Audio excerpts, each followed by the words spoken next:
我们看到旁边有Cellink的小小的展台啊，他们做生物 3D 打印机的，我们可以看Cellink在全球来说是非常有名的一个生物 3D 打印的公司，不过它的展位很小啊。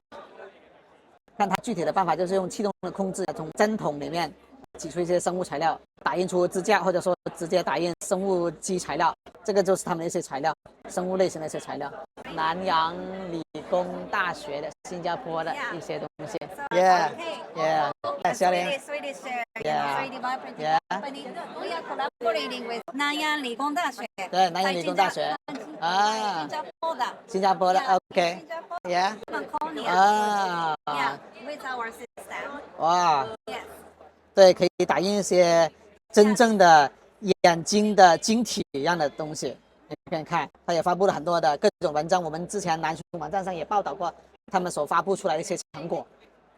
Yes, exactly. Yeah. So they are collaborating with the Singapore Eye Research Institute and Nanyang理工大学 and the Yeah. Okay. Okay. Thank you. Thank you.